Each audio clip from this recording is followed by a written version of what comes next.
Hello and welcome to the Tower of God video. Today we're going to be talking about Princess, or No Name, or Enigma, whatever you want to call her, and the new XSR plus Urek from the Data Tower, and whether you should summon or not, whether you should save your resources. And as every single time, I do a quick yes or no at the beginning of the video, but today's a little different, a little weird, right? Because it's a little more complicated than just a yes or a no. Normally I'll just be like, yes. If you want to know my objective view without context, Urek XSR plus the new side story is okay. The revolution helps him obviously, but I don't think it's anything too crazy. If you guys don't know, the XSR plus version of the unit and the SSR plus version of the unit have the same kit, same exclusive equipment. The only difference is the revolution and percentages in the stats, right? With this character specifically, the revolution is very strong, but I don't think it's something that's a must-have unit, right? So the way that I would view these data tower units is that they are basically easier, cheaper version of SSR plus units of older units if you didn't have them, right? So if you didn't have Zahard Rainbow and you have enough normal summon tickets, then the data tower version is a pretty good option because you don't have data Zahard. And obviously the XSR plus version of data Zahard is better than the original one, but it's not strong enough for you to like warrant dying for, right? Unless if you're really aiming for FOMO and like you really want to have every single unit, every single limited edition unit, because so far we don't have reruns of the tower, which is crazy by the way. The same thing with this one, right? Same thing with Urek. Urek is a very decent unit, but I don't think he's a must-have be-all unit that you need to have at this moment, right? So, but he is good. Like if you have him Rainbow, you'll see value in him, especially when it comes down to his shield and his invincibility. If you want to build this guy up specifically, the most important thing, in my opinion, is to get a body set, and his revolution needs to be the HP is his most important one, because you want to be able to get his shield to last longer. I mean, every little helps, right? And then obviously this warrior unit doesn't have that many good revolutions, so it's a shame. It's a shame, you know. It's a shame. But I have a feeling that when it comes to the tower units, the SSR plus or the XSR plus, sorry, I'm not gonna be too strong compared to the original. Is what I'm understanding. Just little tweaks here and there, so they're a little bit better than the original. If you have him, he's useful, but I don't think he's like a must-have unit. Now, when it comes to Princess, that's a different story. That's a very different story, and the reason why is because this unit is actually really strong. And this unit's a quote-unquote can 1v5 near the late game. But the problem is this unit has survivability issues. So when it comes to should you summon, I would only summon for this unit if you have support units to back her up, right? I don't care who it is. I don't care if it's Evan, if it's CXia, if it's Toa, if it's Anniversary Yihua. But this unit cannot function without a support. Which is fine, It doesn't make them less bad. It just means they need support. Most units need support, but this unit specifically, because this unit doesn't have defensive mechanics, right? So I would only summon this unit if you have support units that can help her survive the duration of time it takes for her to become basically unkillable. And then she'll just one-shot everybody on site. That's the thing about this unit. However, you got to keep in mind too that green needs help. So if you don't have good green units and you have like some Meihua, then she is definitely a good pick to have, especially because she's cheap, right? Her rate is 1%. It's lower than the 2%. However, it's like basically half the price. So, and you have 100 pity. So you'll be able to get her a little bit cheaper. Not as cheap as you think, unless you get super lucky. Not as cheap as you think, but it took me around about 450, 500 black market tickets to rainbow her. So there's that. And so that's why I'm saying with her, it depends on your account, right? If you have enough black market tickets to save up for this family head unit and the anniversary, then I would do that. The problem is we're getting reruns of EX units. I'm finally gonna be able to rainbow this goddamn unit after this third banner he's been on here, and I'm gonna try and rainbow Gustine when his rerun banner comes out next week.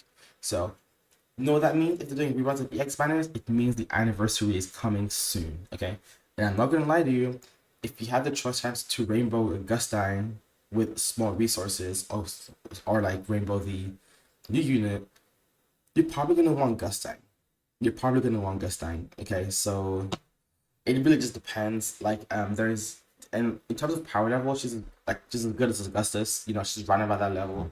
The recent units have been very good, so it's not like you're not gonna get value off of her, but it really depends. I really don't know. Like it's such a situational thing that you really have to check and see what you think is worth it, if she's worth it or not. Which is where the review comes in. Okay, so when it comes to, I'm gonna do Princess Zahard because she is the main unit, which is a shame because I really wanted it to be Urek, but whatever. Either way, so I'm not gonna go over her kit because I already did that in the first impressions video. But essentially, as a quick summary, the way that she works is that she works on how much she does her skills. The more she does her skills, the less her cooldowns are for each of her other skills. So like let's say this will have a cooldown. Let's say it's 10 seconds. Use the skill. Next time it'll be 9 seconds or 8.5. I think it's 8.5, and it'll drop down to 7, right? And same thing with this one. So the goal of this character is just to spam skills. The reason why it's important is because whenever she spams skills, the cooldown of that skill decreases. So by the time that she's stacked up, she will be able to spam her skills the entire time. But the reason why it's important is because on her Revolution 5, I think it's 5, Revolution 5, she has guaranteed evasiveness for 2 seconds every time she uses a skill. And because the skill cooldown decreases every single time, and this happens every single time the passive procs. So every time you use a skill, the passive procs. So every time you do the passive skill, or every time you use an active skill, the passive procs giving you 2 seconds of guaranteed evasiveness, which is crazy. So by the end of it, when she starts glowing, that's when her skill is maxed out, and then she'll just one shot the entire team basically. She'll be unkillable. Her damage will be crazy because it also buffs her attack. And then I think once it's maxed out, it does defense ignore. Oh yeah, it increases her skill coefficient by 30%, which is the attack goes 40%. My bad. Which is crazy. But if you want a quick look at a skill, one skill does a bunch of damage and it increases physical pierce, and the other one, I think it's immobilize. Yeah, immobilizes them. And then the third one is here. It decreases their physical resistance, which is really good. I mean, this one also deals damage to blue elements. I mean, that's cool. Doesn't really impact anything apart from the fact that when you fight a blue element, she'll do like a cartoonish amount of damage, which is kind of funny because right now, even without the blue buff, like she just one shots enemies anyways once she's maxed out. So that's the thing about this unit. This unit is super weak early game. What I mean by super weak, she'll just die by like one hit if she doesn't evade, because your only survivability is on her ult. She becomes invincible for like a couple seconds, and then that's it. No evasiveness, no nothing, unless if you use a skill. And early game, she gets caught really quickly, like super quickly. So that's why I'm trying to say that if you want to summon for this unit, or you want to pair this unit with somebody, make sure it's a unit that increases survivability. Like I said before, like Evan's a really good one. Summer Equa is really good because she's also green. So having those two paired together is very strong. Charmare Charmare, if you have him maxed out, he increases he increases resistances, but invincibility is better. Invincibility is better. Like Tower will be a better unit, and then Gustang from the survivability. Not Gustang, my bad. Charmare is the survivability. So there's that. Now when it comes to this unit specifically, you really I lost her in this barrage of stuff. Anyways, you want to use, there are 2 sets that's really important for her. So you can either have her with the Barry set or the Alokesia set. So if you look at what they do is, well, Barry set really knows what they do, but they basically increase survivability, right? You're there for the healing, for the shield, for the invincibility, and then you have the Alokesia set that basically makes you dodge. Here. So I used both sets, just to do comparisons. So here, look at that. Increase evasive for 50%, and then also you get 40. Attack increase by 40%, and also you can like increase physical pierce by 6, right? So you look at yourself and you have 2 choices. You can either go offensive, or you can go for Barricel, which is a more defensive set. So I did experiments with Alokesia, and Alokesia is okay, it's not as good as you think. Because you see an increase of invasiveness, and then you see alopecia, and you know this unit dodges. You think to yourself, "Oh, unkillable." But unfortunately, it's not the same thing. Because it's guaranteed evasiveness, you're gonna get it anyways. But outside of her evasiveness from her passive, she doesn't have increased evasiveness. What that means is that the increase in evasiveness is no different from an increase in evasiveness in like Escanor, apart from the passive. So if you're not parting the skill, she has regular evasiveness. So what you're really going for the alopecia for, you're going there for specifically for the damage. Because you're gonna guaranteed evade anyways, you're gonna get that physical pierce damage increase for free, basically. That's what we use alopecia for. And then if you use it with like Hockney, it's kind of funny because that just means she'll get more damage more quickly. That just guarantees her damage increase. But at the end of the day, um, there's no point getting a set that will make you die before you even reach the point of this unit, right? So the thing about Alopecia, it's a very gamble set. If you make it out alive, you will do stupid amount of damage. But this character does so much damage anyways that the Alopecia damage increase doesn't really impact the character at all. Because you'll one shot with them anyways without the ignition weapon. So having an ignition weapon does even more damage doesn't really impact her as much as you think it does. However, Bari is really important because she dies early on in the game. But if you have Barisa, you have a little bit of a cushion, so that if your unit does kind of almost one tap you and you didn't activate the Barisa, at least you can activate that a little bit, survive you just a little bit longer, so that you can activate a skill and then get that cooldown reduction, and then all of a sudden you are unkillable near the end of the game, right? So I'm not sure how anyone's going to be in the future. So obviously the Miners become super strong. And Alopecia set is basically more so for bossing than it is for adventure, but just so you can do more damage, right? But if you're talking about adventure, which is what most people are using units for, then I would definitely use Barisa on her. But if you're using her for bossing, then obviously she'll be very good with the Alopecia set. Now the thing about this unit is that it's a bossing unit, right? They're basically what white is. Well, what white was. They're both warrior units, and white has survivability issues. Gets to do different thing, but the main idea of it being a bossing unit, single target, like crazy damage unit, is the same thing. The only thing is, unlike white, princess will actually one shot the entire team by themselves near the end, right? And you can tell because when you use this unit specifically, she'll start glowing. She'll start glowing, and then she's basically like she'll start glowing. Anyways, I'm trying to think what would be a good team to experiment her on to show you my point. We'll do this. I'm just gonna put her on the front, and then obviously, okay, I'm not gonna lie to you, deficit is really low because of the update. So actually, I'm not even gonna do this. Either way, I think I have a clip somewhere. Maybe I'll upload it at the end of the video. Maybe I won't. But essentially, this unit is all about surviving at the beginning of the game, and then by the end of it, she just one shots. She is a relatively cheap unit to do evolution with. You don't need to do much, right? Evasiveness would be good. I did that. If you do the evasive stat with Alopecia, with the increased evasiveness of her revolution, and then you add her with Hockney for the 50%, and then you add the ignite, yeah, it's crazy. Like she'll evade relatively well, but still it's a gamble. If you don't evade and you don't have your passive up, you're just dead. There's the you're just dead. And then I would use her for obviously for crit damage increase. I like cooldown reduction. You need that as much as possible because you want her to be able to, spam her skills. And then that's about it. They don't really have much. I mean, yeah, you can also use Izzy for effect resistance. I need to increase mine to 20. I've been lazy on that. That's my bad. But those are basically the three that you need. You need effect hit because she doesn't have any status immunity on her K. You need the cooldown reduction, and then you also need the third thing. What was this one? Crit damage increase. Yeah. So I have specifically in terms of like subsets. You can have crit rate. I did crit rate because I like boom boom damage crit rate. That's a me thing.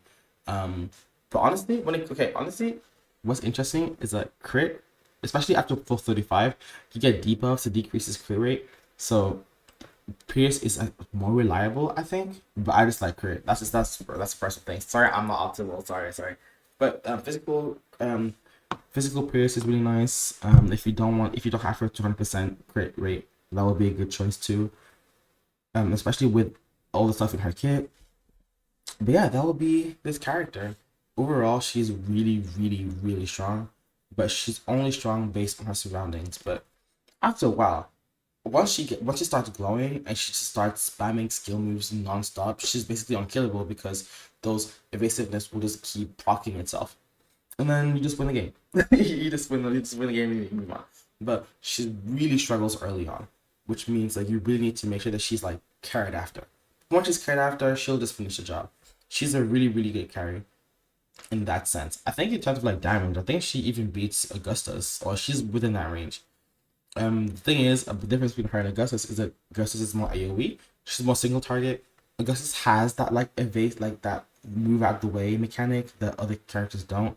But his survivability doesn't really increase as the round progresses. You know, he's just as vulnerable at the beginning as later. In fact, I think he's more susceptible later because if your team starts dying and Augustus is the last one left, you're not gonna win the round.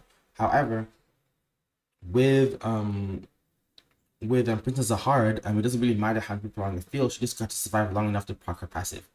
But yeah, either way, she's a really fun unit. I like her a lot, and yeah, she's really strong, really strong. Actually, I think she'll be viable for a very long time. Now let's talk about Urek Mazino. Urek Mazino is okay. Like he's okay. He has the same kit as his old stuff. His energy decrease is really nice. Okay, the reducing swiftness is honestly not too bad as a kid in general. But when it comes to their revolution, like their shield is very okay. The fact that you can use it, it keeps stacking up on itself is very nice though. It doesn't like make your team unkillable, but it does feel like it helps a little bit. And then the energy decrease is also really huge. I tried using Mago Set on him, but he doesn't survive long enough for his Mago Set to really do anything. And also his damage isn't too crazy at this meta. So in my opinion, you want to use him more as a utility unit more so than a damage unit. So, you know, make him survive long enough to proc his swiftness, to proc his shields, you know, and then, you know, all that stuff, right? Which is like fine. But yeah, he's an okay unit. You know, you don't need him, but he is cool to have, right? His invincibility makes him survive longer for him to do his stuff, and that was one of the biggest problems with Urek was that he'll just come in and just die. He'll just die, flick, you get the stun, that's it. But at least at the very least now, at least you can like actually use his kit, right? Before you can even do that, respectfully, you know. But yeah, there's not much to say about him that you probably know that you don't know. Like whatever opinion you had of Urek Mazino before this one came out, it's the same. The only thing is he can proc his shield more, and yeah, he doesn't die as hard as much anymore. But yeah, same thing, same character. There's no difference to him. But yeah. Anyways, oh yeah. I guess if I'll go to Revolution very quickly. You know, increased defense will be nice for him. Increase HP because his shield is based off his HP. And I guess if you really like him, they could do cooldown reduction, but I wouldn't waste it on him. I don't think it's worth it for him as much. I don't think it's as much as valuable as her. Like she needs a cooldown reduction to park her skill set, but Urek really doesn't. So I would just say the revolution on him. Anyways, okay. On the side note, let's look at the not the special summon, but the secret recruitment or whatever it's called here. And in terms of like units that you should go for, okay, I already did this before, but Anniversary Equa is a must-have unit. You cannot play the game without her. You can, but you'll struggle a lot. Get her right now, okay? And then after that, I would go for an Evan or a what's her name, Garam. Garam is very good. She's much more. She's an energy buffer. Like she's crazy. Garam is crazy. Urek is also really good too for the invincibility. You know, invincibility is a must-have skill in the game, which is what makes some people are so good. Urek is kind of like that. Not Urek. Evan's like that too a little bit, which is nice. And then Jinsung is whatever. I'm not gonna lie. Jinsung is whatever. and then Ghost Dying is whatever. But yeah, I would definitely summon on Summon Equa in my opinion. But yeah, that's the tea. Anyways, I'll see you next time. Closer to the anniversary. If you're uncertain to summon, if you're unsure to summon, and yeah, you don't know what, and you're not sure, save. I mean, I guess this unit is cheap, so if you do have the resources to summon her, you can, and just like, especially with the non-stop, anniversary week will be in the non-stop anyways. So you have that, and then you have this unit in your back pocket. But you know, it's up to you. Anyways, have a good one.